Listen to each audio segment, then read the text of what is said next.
जी हाँ, कोलकाता टू नंदीग्राम, आग और सियासी संग्राम। आपके साथ मैं हूं समीर अब्बास और बंग युद्ध में आज खास तौर पर बात करेंगे कोलकाता में रेलवे की हाई राइज बिल्डिंग में लगी आग और इस अग्निकांड में 9 लोगों की दर्दनाक मौत पर कैसे सियासत का नया दौर शुरू हो गया है। साथ ही ममता बनर्जी आज अपने सबसे बड़े मिशन पर निकलने वाली हैं। क्या है ममता का प्लान, आपको बताएंगे। ममता आज अपना मैनिफेस्टो भी जारी करने वाली हैं। साथ ही बीजेपी कैसे करेगी दीदी का काउंटर, शुभेंदु अधिकारी का प्लान क्या है ये बताएंगे। साथ ही मोदी का भी बंगाल कार्यक्रम फाइनल हो गया है। शाह और नड्डा ने भी बंगाल के लिए इमोशनल प्लान बनाया है। हर खबर आपको बताएंगे, लेकिन सबसे पहले शुरुआत कर रहे हैं बड़ी खबर के साथ। बहुत दर्दनाक खबर है। कोलकाता की कोयला घाट बिल्डिंग में आग लगने से 9 लोगों की मौत हो गई है। लेकिन रात को जिस वक्त ममता बनर्जी पहुंची, उन्होंने सियासी कार्ड खेल दिया। ममता ने कहा कि रेलवे ने बंगाल पुलिस और फायर ब्रिगेड का सहयोग नहीं किया, जिस वजह से समय पर मदद नहीं पहुंचाई जा सकी और 9 लोगों की जान चली गई। यानी ममता बनर्जी इस घटना की सूचना मिलने के बाद जैसे ही घटनास्थल का मुआयना करने पहुंचती हैं, वो एक तरह से ठीकरा सीधे सीधे रेलवे के सिर फोड़ देती हैं। আমাদের দমকল ডিপার্টমেন্ট থেকে একটা ম্যাপ চাওয়া হয়েছিল, কারণ কোন বিল্ডিংটা কোনখান দিয়ে কিভাবে ঢুকছে এটা একটা বিল্ডিং এর প্ল্যান থাকলে সেটা থেকে চটপট ধরা যায়। কিন্তু সেক্ষেত্রেও কোনো কোঅপারেশন পাওয়া যায়নি বলেই আমাকে আমার সতীর্থ সুজিত বোস জানালেন। যাই হোক, দুর্ঘটনা নিয়ে রাজনীতি করতে চাই না। तो ममता बनर्जी हालांकि खुद कह रही हैं कि इस मामले पर राजनीति नहीं होनी चाहिए, लेकिन बहुत जल्दबाजी में भी नजर आती हैं। सीधे सीधे रेलवे को कटघरे में खड़ा करने की कोशिश स्पॉट पर पहुंचते ही ममता बनर्जी ने कर दी और रेल मंत्री पीयूष गोयल ने इसी पर ममता को जवाब दिया। रेलवे ने राज्य सरकार की हर संभव मदद की है, यह कहा है रेल मंत्री पीयूष गोयल ने। हाई लेवल जांच के आदेश दे दिए गए हैं। ये रेलवे मंत्री की तरफ से पीयूष गोयल की तरफ से ट्वीट किया गया और उसमें यह कहा गया कि हादसे में रेलवे ने राज्य सरकार की हर संभव मदद की है। 4 बड़े अधिकारियों को हाई लेवल जांच के आदेश भी दे दिए गए हैं। दरअसल ये बिल्डिंग जो है, ये ईस्टर्न रेलवे की बिल्डिंग है। ईस्टर्न रेलवे का दफ्तर है इस बिल्डिंग में और यही वजह है कि केंद्र वर्सेस राज्य की राजनीति भी शुरू हो गई है इस अग्निकांड के सामने आने के बाद। और ममता के आरोपों के बाद रेलवे ने भी जवाब दिया। ईस्टर्न रेलवे के जनरल मैनेजर ने बताया कि रेलवे के सीनियर ऑफिसर मौके पर मौजूद थे और हर संभव मदद करने की कोशिश कर रहे थे। कि पूरी टीम वहाँ पे थी, रेलवे के इतने ऑफिसर्स हैं, वहाँ के सारे ऑफिसर्स वहीं पर थे और कॉन्स्टेंटली वो सब लोग टच में थे और जो भी चीज़ की ज़रूरत थी वो कोशिश हो रही थी। तो हो सकता है कोई मैप इमीडिएटली अवेलेबल ना हो पाया हो, लेकिन पूरी तरह से वहाँ पे स्टाफ थे रेलवे की जो गाइड कर रहे थे उस बिल्डिंग के बारे में। वक्त हमारे साथ तमाम खास मेहमानों का पैनल जुड़ चुका है, लेकिन सबसे पहले मैं रुख करना चाहूंगा रविशंकर दत्ता, हमारे संवाददाता, जो कि इस अग्निकांड के सामने आने के बाद सबसे पहले मौके पर पहुंचे। वो हमारे साथ जुड़ चुके हैं सीधे। और सौरभ सिकदर साहब जो कि बीजेपी के प्रवक्ता हैं, वो हमारे साथ मौजूद हैं। तौसीफ अहमद खान साहब जो कि पॉलिटिकल एनालिस्ट हैं, टीएमसी के सपोर्टर हैं, वो हमारे साथ मौजूद हैं। गौतम लाहिड़ी साहब सीनियर जर्नलिस्ट हमारे साथ जुड़ गए।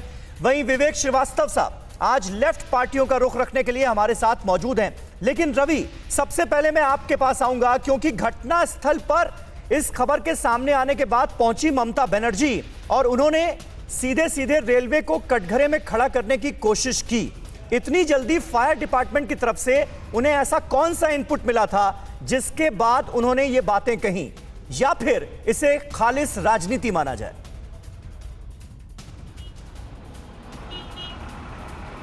देखिए, चुनाव के मौके पर कोई भी पार्टी अपना फ़ायदा लूटने का जो मौका है वो नहीं छोड़ती है, लेकिन ममता बनर्जी ने कल सीधा इसको कहा था कि इस पे कोई राजनीति नहीं होना चाहिए। हाँ। सुजीत बसु जो कि फायर मिनिस्टर है पश्चिम बंगाल सरकार के, वो मौके में सबसे पहले पहुंचे थे और अंदर जाते हुए जब उनको ये खबर आई कि लिफ्ट के अंदर ऐसे लोग फंसे हुए थे, उनको निकलना मुश्किल हो रहा था, उनका क्या हालत है, आग इतना तेज़ थे, वो ऊपर भी नहीं जा पा रहे थे, तो जब बॉडीज़ ऊपर पड़े हुए थे वो आग के जो हीट है उनसे जल के राख हो गए, बॉडीज़ पूरा काले हो गए थे। तो तब उन्होंने अपना इंफॉर्मेशन जो है वो ममता बनर्जी को दिया। ममता बनर्जी ने फिराद हकीम को भेजा। फिराद हकीम यहाँ पे आने के बाद ममता बनर्जी को कहा कि उनको खुद यहाँ पे आना चाहिए क्योंकि सिचुएशन गंभीर है। 4 फायर फाइटर्स की मौत हो चुके हैं, 2 रेल के अधिकारी के मौत हो चुके हैं, लिफ्टमैन जो थे उनके मौत हो चुके हैं, 2 आरपीएफ के जो ऑफिशियल्स थे उनके मौत हो चुके हैं। करीब 9 लोगों की जहाँ पर मौत हो चुके हैं वहाँ उनको आना था क्योंकि चुनाव का समय है। अगर नहीं आते तो विपक्ष के जो पार्टी है वो कहीं पे इसका पॉलिटिसाइजेशन कर सकते थे। इसीलिए ममता बनर्जी ने आके सबसे पहले रेल के ऊपर अपना ताना साधा और सीधा सीधा उन्होंने ये कह दिया कि रेल के तरफ से जो मैप मांगा गया था बिल्डिंग का, ठीक है, चुनावी मौसम है और यही वजह है शायद कि इस अग्निकांड पर भी सियासत शुरू हो गई है। बहुत बहुत शुक्रिया रविशंकर आपका हमारे साथ इस बातचीत में जुड़ने के लिए। तमाम हमारे खास मेहमान जो हैं वो इस वक्त बने हुए हैं और उनका हम रुख करें उससे पहले एक अहम खबर आपको और दे दें कि आज से ममता बनर्जी के मिशन नंदीग्राम की शुरुआत होने जा रही है। आज नंदीग्राम पहुंच रही हैं पश्चिम बंगाल की मुख्यमंत्री ममता बनर्जी। कल 10 मार्च को वो नॉमिनेशन फाइल करेंगी। अगले 1 महीने तक नंदीग्राम में ही रहेंगी ममता बनर्जी। आज टीएमसी मैनिफेस्टो भी जारी कर सकती है अपना। तृणमूल कांग्रेस आज अपना घोषणा पत्र भी जारी करेगी। ये खबरें और इस बीच ममता बनर्जी पहुंच गई हैं नंदीग्राम, आज ही पहुंचेंगी नंदीग्राम। तो कुल मिलाकर देखिए नंदीग्राम का जो मुकाबला है वो बेहद दिलचस्प होता हुआ नजर आ रहा है। निश्चित तौर पर पश्चिम बंगाल के चुनावों में इस बार का सुपरहिट मुकाबला नंदीग्राम में होगा, ममता बनर्जी वर्सेस शुभेंदु अधिकारी का। और ममता बनर्जी ने उसके लिए तैयारियां शुरू कर दी हैं। आज पहुंचेंगी नंदीग्राम और माना यह जा रहा है कि 1 महीने तक ममता बनर्जी नंदीग्राम पर खास फोकस करने जा रही हैं। ममता का मिशन नंदीग्राम क्या है आपको बताते हैं। आज से नंदीग्राम में ही रहेंगी ममता बनर्जी। नंदीग्राम में ममता ने 2 किराए पर घर लिए हैं। ये देखिए, ये जो अहम जानकारियां हैं वो आपको दे दें। एक पूर्व सैनिक और एक टीचर का घर किराए पर लिया है ममता बनर्जी ने और अगले 1 महीने तक उनका यह प्लान है कि वो नंदीग्राम में ही रहेंगी। उनका ठिकाना नंदीग्राम ही रहेगा। 10 मार्च को नॉमिनेशन फाइल करेंगी ममता बनर्जी और उसके बाद शुभेंदु अधिकारी भी नॉमिनेशन फाइल करेंगे। 11 मार्च से नंदीग्राम में चुनाव प्रचार की शुरुआत करने जा रही हैं ममता बनर्जी। आज पहुंच रही हैं नंदीग्राम। अब बताते हैं आपको कि आखिर क्यों अहम हो गई है नंदीग्राम की लड़ाई इस बार। 13 साल पहले नंदीग्राम आंदोलन से टीएमसी सत्ता में पहुंची। ममता बनर्जी को नंदीग्राम आंदोलन ने ही मुख्यमंत्री की कुर्सी तक पहुंचाया। नंदीग्राम में लेफ्ट के खिलाफ आंदोलन से टीएमसी को सत्ता मिली और जबरदस्त जनाधार पूरे बंगाल में टीएमसी का बना। नंदीग्राम शुभेंदु अधिकारी के परिवार का मजबूत गढ़ है। जी हां, पूर्वी मेदिनीपुर का यह पूरा इलाका जो है यह अधिकारी परिवार का गढ़ माना जाता है। इसीलिए मुकाबला जो है वो बहुत दिलचस्प रहेगा, कांटे की टक्कर होगी। नंदीग्राम से शुभेंदु अधिकारी लगातार चुनाव जीतते रहे हैं और इससे पहले भी 2016 के विधानसभा चुनाव में नंदीग्राम से टिकट शुभेंदु अधिकारी को मिला था टीएमसी का और वो जीत कर आए थे। ममता ने शुभेंदु अधिकारी के खिलाफ चुनाव लड़ने का ऐलान किया है, यानी नंदीग्राम का सुपरहिट मुकाबला बिल्कुल तय है शुभेंदु अधिकारी वर्सेस ममता बनर्जी का। हमारे साथ तमाम खास मेहमान मौजूद हैं। तौसीफ अहमद साहब, सबसे पहले मैं आपके पास आऊंगा। नंदीग्राम से चुनाव का ऐलान जिस तरह से ममता दीदी ने किया है, आपको लगता है कि कुल मिलाकर यह मुकाबला जो है खासा दिलचस्प तो हुआ है, लेकिन बहुत ही कड़ी टक्कर होगी, बहुत मुश्किल मुकाबला होगा ममता बनर्जी के लिए, ये आप मानते हैं क्या? क्योंकि नंदीग्राम और पूर्वी मेदिनीपुर का यह इलाका अधिकारी परिवार का गढ़ माना जाता है। नहीं, ये मुकाबला कड़ा नहीं है ममता बनर्जी के लिए, ये बहुत ही आसान सा मुकाबला है। अच्छा। क्योंकि वहां के जनता जो नंदीग्राम में जो रहने वाले लोग हैं, अगले 1 महीने तक उनके घर घर ममता बनर्जी जाएंगी, दरवाजे पर जाएंगी, उनसे वोट मांगेंगी और वहां की जनता के लिए वोट देना बहुत आसान हो जाएगा। क्योंकि एक तरफ है नहीं, अगर इतना आसान होता तो 1 महीने ममता बनर्जी को क्यों वहां पर डेरा डालना पड़ता? ये एक बड़ा सवाल है ना। अब 1 महीने तक अगर वो कॉन्सेंट्रेट करेंगी नंदीग्राम पर, तो पश्चिम बंगाल के बाकी इलाकों पर इसका असर नहीं पड़ेगा? नहीं, क्योंकि आज के डेट में अगर कोई प्रिंसिपल ओपोनेंट उठ करके आया है तो वो बीजेपी आया है। हाँ। और बीजेपी के जो लीडरान हैं वो सारे तृणमूल के ही लीडर हैं। तो इसलिए नंदीग्राम ही सबसे बेहतरीन जगह है। वहीं से सारा मैसेज जो है पूरे बंगाल में जाएगा कि एक तरफ तो ममता बनर्जी का तृणमूल है और दूसरी तरफ दिलीप घोष का तृणमूल है। अच्छा। तो एक तरफ ओरिजिनल तृणमूल है, दूसरी तरफ नकली तृणमूल है। तो ये जनता के लिए बहुत आसान होगा, वोट देने के वक्त वो तय कर लेंगे कि वो ओरिजिनल तृणमूल को, ममता बनर्जी के तृणमूल को वोट देंगे या फिर बीजेपी दिलीप घोष के तृणमूल को वोट देंगे, जो कि नकली पार्टी है। बीजेपी का तो अपना कोई लीडर ही नहीं है, ये सारे तो तृणमूल से ही गए। ठीक है, सौरभ सिकदर साहब, मुकाबला सीधे सीधे शुभेंदु अधिकारी का पश्चिम बंगाल के सबसे बड़े राजनीतिक चेहरे के साथ है। और आप देखिए 2009 से ये सीट तृणमूल कांग्रेस के पास रही है, उसके बावजूद भी आप कह रहे हैं मुकाबला बहुत आसान रहेगा। शुभेंदु अधिकारी कह रहे हैं 50,000 वोटों से हराऊंगा। ये कॉन्फिडेंस कैसे आ रहा है? देखिए, बंगाल के राजनीति में एक नया स्लोगन चालू हो गया, भवानीपुर का भगोड़ा। तो जो अपना जीता हुआ सीट सीएम छोड़ के वहां लड़ने जा रहे हैं, क्योंकि लोकसभा में भी ये केंद्र में पीछे थे। हाँ। तो तो जिसको अपना सीट जीतने का कॉन्फिडेंस नहीं है, वो टीएमसी का क्या नैया पार कराएगा? नंदीग्राम शुभेंदु अधिकारी तो छोड़ के भागा नहीं है, वो वहीं से लड़े थे, वहीं जीते थे। नंदीग्राम को पूरा भारतवर्ष का मानचित्र में लाने वाला, पॉलिटिकल मानचित्र में लाने वाला आदमी शुभेंदु अधिकारी थे। तो वो तो अपना सीट पे लड़ रहे हैं। अच्छा, पूरे नंदीग्राम आंदोलन का क्रेडिट अब शुभेंदु अधिकारी को आप दे रहे हैं? मतलब ममता बनर्जी का कोई रोल नहीं था, आप ये कह रहे हैं? देखिए, हर आंदोलन के पीछे एक दल का भी जैसे रोल होता है।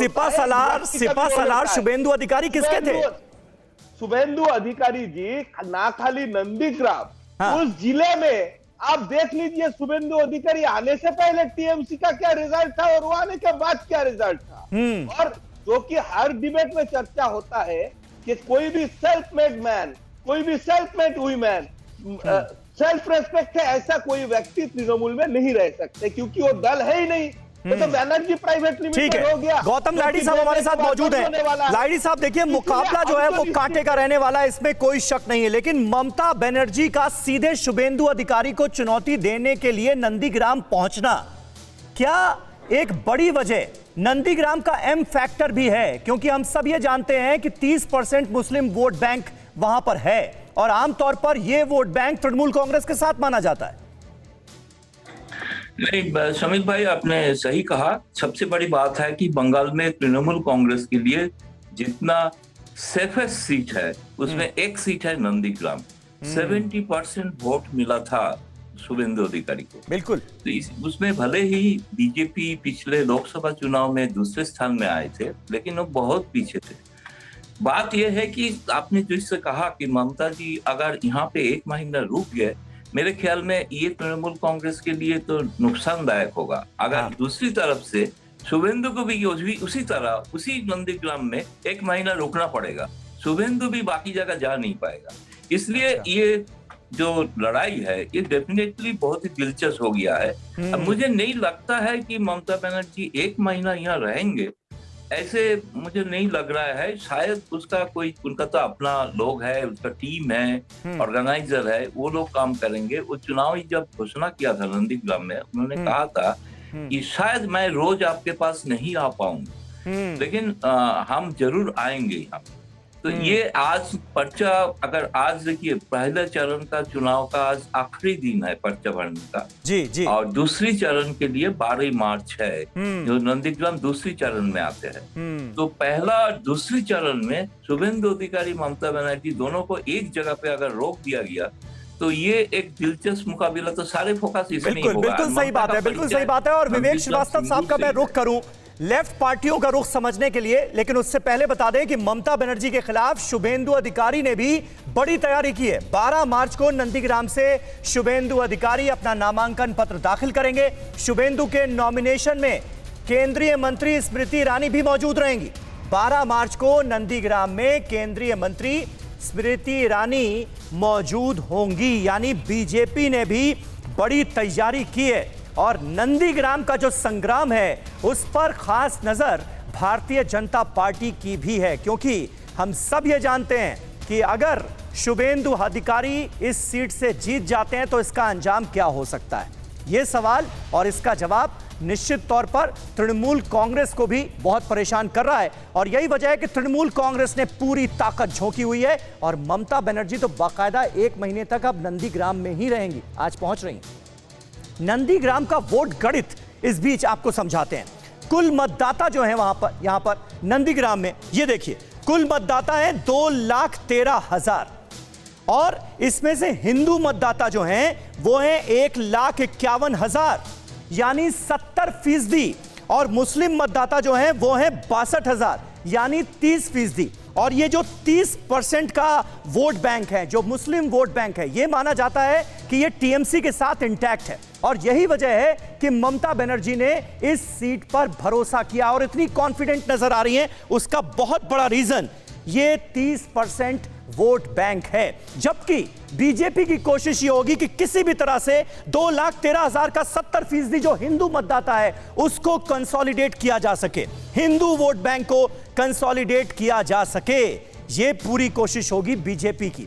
तो कुल मिलाकर इसीलिए लड़ाई जो है वो टक्कर की मानी जा रही है। अब कहां असरदार है शुभेंदु फैक्टर, शुभेंदु अधिकारी के आने से बीजेपी को कहां कहां हो सकता है जबरदस्त फायदा। ये देखिए पूर्वी मिदनापुर की 16 सीटें, जिसमें से एक ये नंदीग्राम भी है, पश्चिमी मिदनापुर की 19 सीटें, बांकुरा की 12 सीटें, पुरुलिया की 7 सीटें, मालदा की 12 सीटें और मुर्शिदाबाद की 22 सीटें। माना यह जाता है कि इन सीटों पर अच्छा खासा असरदार है शुभेंदु फैक्टर। और यही वजह है कि शुभेंदु अधिकारी के बीजेपी में आने के बाद भारतीय जनता पार्टी के हौसले बुलंद नजर आ रहे हैं। हमारे साथ तमाम खास मेहमान मौजूद हैं। विवेक श्रीवास्तव साहब, ये तो आप मानेंगे क्योंकि देखिए टीएमसी भी, वो टीएमसी जो पहले लेफ्ट से सीधा मुकाबला माना करती थी, आज देखिए हालत क्या हो गई है। लेफ्ट कांग्रेस साइडलाइन होती हुई नजर आ रही है, टीएमसी के नेता भी मान रहे हैं कि सीधा मुकाबला बीजेपी से है। यह स्थिति क्यों हो गई लेफ्ट की पश्चिम बंगाल? देखिए पहली चीज है, बीजेपी अभी एग्जिस्ट करती नहीं है। तृणमूल कांग्रेस, टीएमसी ए टीम और टीएमसी बी टीम के बीच में मुकाबला है, जैसा अभी टीएमसी के प्रवक्ता भी कह रहे थे। तो बीजेपी एग्जिस्टेंट नहीं है, ना आरएसएस फैक्टर एग्जिस्टेंट है। और ये जो 2 टीएमसी के वोट बटेंगे। अच्छा विवेक श्रीवास्तव साहब, अगर बीजेपी एग्जिस्टेंट ही नहीं है तो 2019 के लोकसभा चुनावों में ये क्या हो गया? दूसरे नंबर पर सिर्फ 3% वोट कम मिले टीएमसी से बीजेपी को। लोकसभा के सीधा वोट के गणित को आप विधानसभा में या कॉर्पोरेशन के चुनाव में नहीं अप्लाई कर सकते हैं। अच्छा। उसमें फैक्टर अलग होता है, उसमें अलग क्राइटेरिया है, नेशनल लेवल की पॉलिटिक्स पिक्चर में आती है। ये चीज आप दिल्ली में भी देख चुके हैं और केरला में भी जो ओपिनियन पोल आ रहे हैं वो दिख रहा है कि नेशनल चीज एक अलग हो जाती है और असेंबली पोल्स का एनालिसिस डिफरेंट है। तो यहाँ पे वो फैक्टर काम नहीं करेगा। और नंदीग्राम के अंदर भी मैं आपको बता रहा हूं, ये Trinamool A versus Trinamool B है और तृणमूल ए हावी रहेगी और भारतीय जनता पार्टी, आप देखेंगे लास्ट में जो मैं कह रहा हूं, ये तीसरे नंबर पे आएगी। फाइट अभी भी तृणमूल कांग्रेस और लेफ्ट के गठबंधन की है। और वहां पर नंदीग्राम में भी आपने, और हम लोग धर्म की और कास्ट की राजनीति पे लेफ्ट बिलीव नहीं करता है, लेकिन आपने जो समीकरण बताए हैं उसके हिसाब से हमारा जो गठबंधन है वो भी वहां पे बहुत स्ट्रांग तरीके से उतर रहा है और बहुत ही डिसाइडिंग फैक्टर होगा कि कौन जीतेगा और कौन हारेगा। और जो इसको आपने गणित बताया कि नंदीग्राम के शुभेंदु अधिकारी की वजह से इतनी सीटें जो प्रभावित हो रही है, मैं इसको मानता नहीं हूं इस बात को। अच्छा। क्योंकि वो टोटली ये जो एनालिसिस सभी चैनल ये कह रहे हैं, एनालिसिस लॉजिक को ये दे रहे हैं कि भाई लोकसभा में इतने का क्षेत्र ये था जिसमें एक प्रभाव था शुभेंदु अधिकारी और उनकी फैमिली का। लेकिन अगेन असेंबली इलेक्शन एक डिफरेंट गेम, बॉल गेम हो जाता है।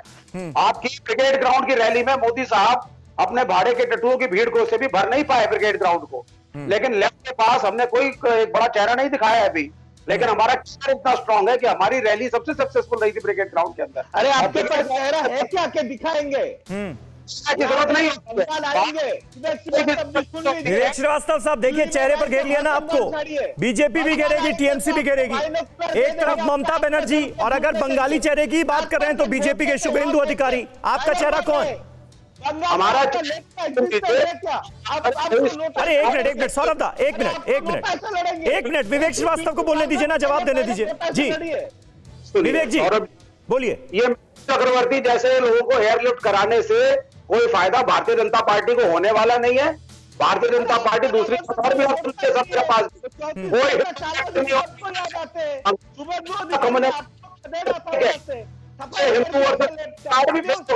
सौरभ सिकदर साहब एक मिनट एक करके बोलिएगा तभी आवाज आएगी।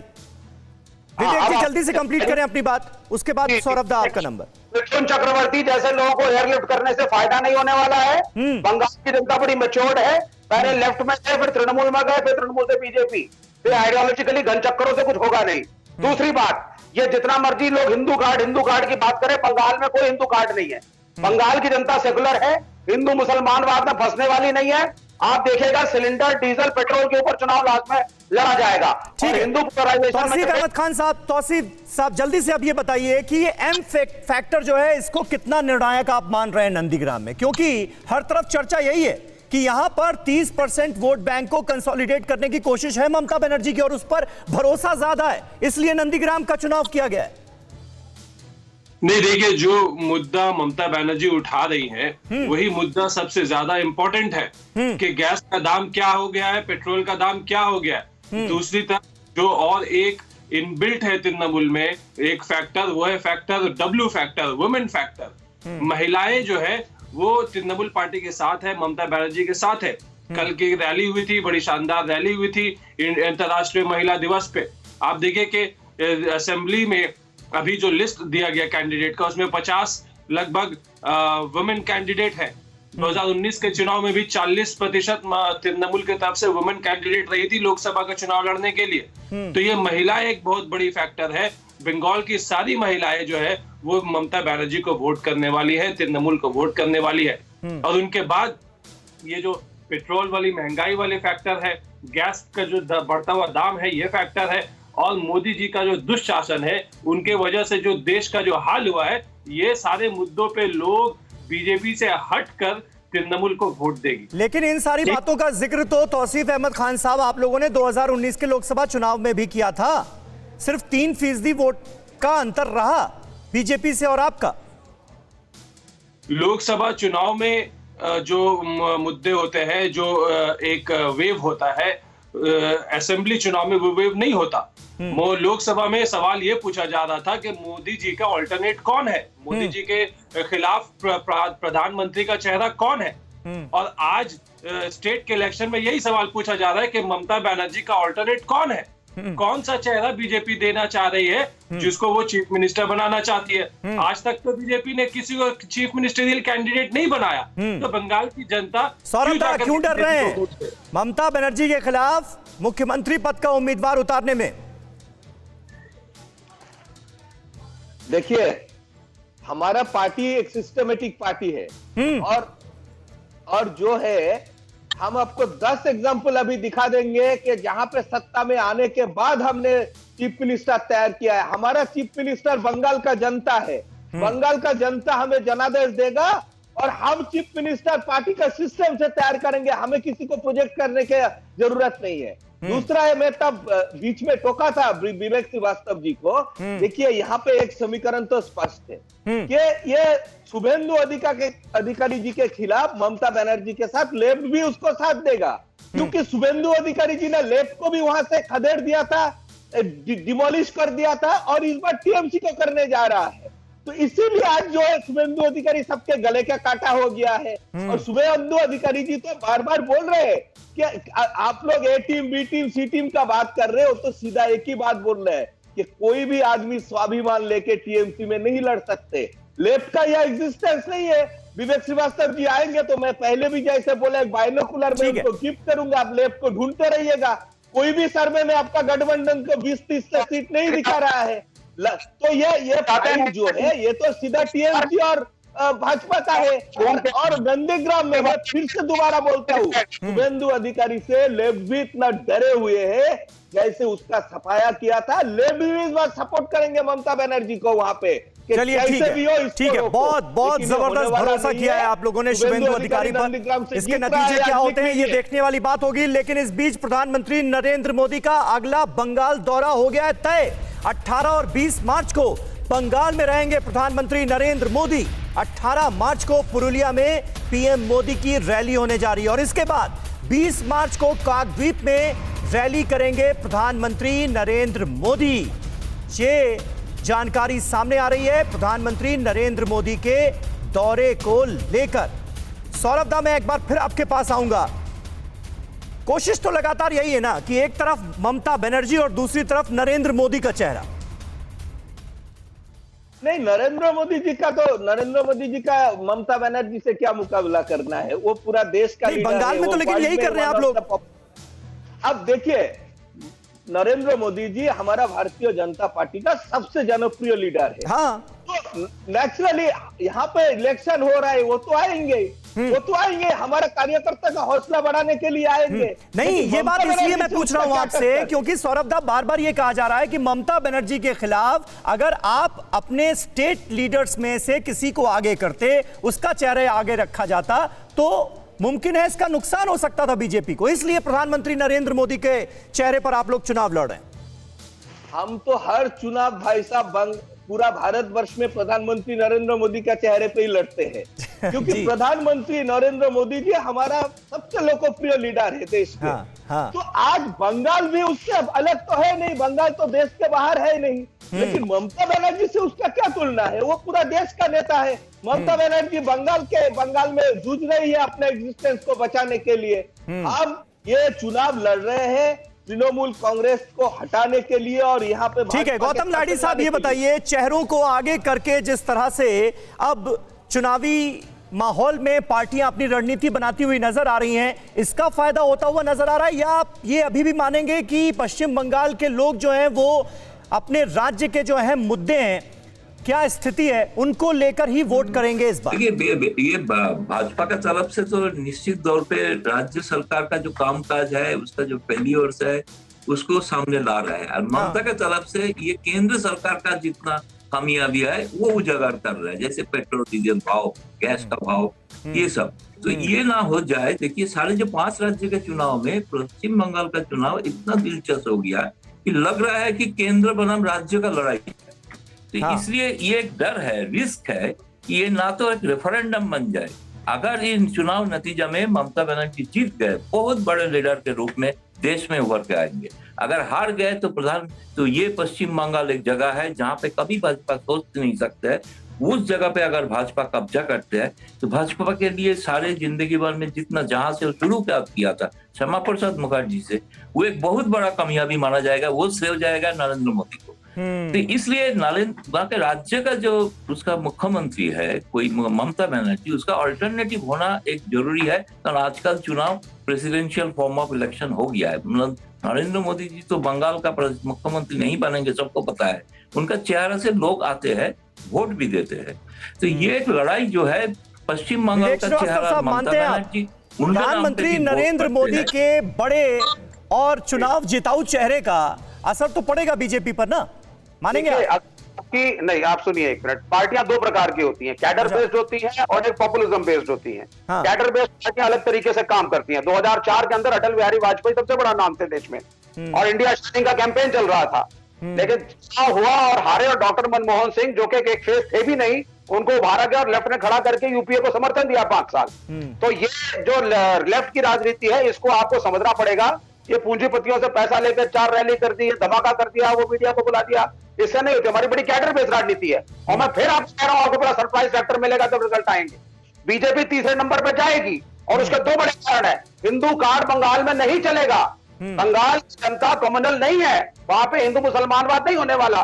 तो ये जो पोलराइजेशन कर रहे हैं, जय श्री राम का नारा, माता का मंदिर और विसर्जन नहीं होने दिया, ऑल दीज नॉन एंटिटीज जब वो बटन दबेगा तो वो काउंट नहीं होने वाला। और दूसरी बात, तृणमूल कांग्रेस की बी टीम जो कि बीजेपी है, ये सारे वो नेता हैं जो ओवर एम्बिशियस हो गए थे या जिन पर ईडी और सीबीआई का प्रॉब्लम था।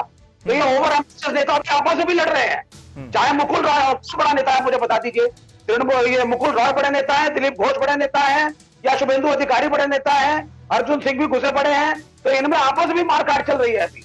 तो ये जो है वहां पर आप देखेंगे तो रिजल्ट आएगा। ठीक है, तो उस आपसी मारकाट में आप लोग उम्मीद देख रहे हैं। लेकिन अगली बड़ी खबर यह है कि बीजेपी अपने शहीद कार्यकर्ताओं के घर घर जाएगी। बीजेपी अध्यक्ष जेपी नड्डा और गृह मंत्री अमित शाह बीजेपी के शहीद कार्यकर्ताओं के परिवारों से मिलेंगे। अब यह जानकारी सामने आ रही है। चुनाव प्रचार के दौरान नड्डा और शाह बीजेपी के कार्यकर्ताओं के परिवार वालों से मुलाकात करेंगे। राजनीतिक हिंसा में अब तक बीजेपी के 130 कार्यकर्ताओं की मौत हुई है, जिनमें से एक कार्यकर्ता के परिवार का अब कोई भी सदस्य नहीं बचा है। तो ये तौसीफ अहमद खान साहब, आपकी सरकार के खिलाफ निश्चित तौर पर एक बड़ा मुद्दा बीजेपी को नजर भी आ रहा है, और आप मानेंगे कि इस मुद्दे को जिस तरह से हवा दी जा रही है उसका असर पड़ेगा।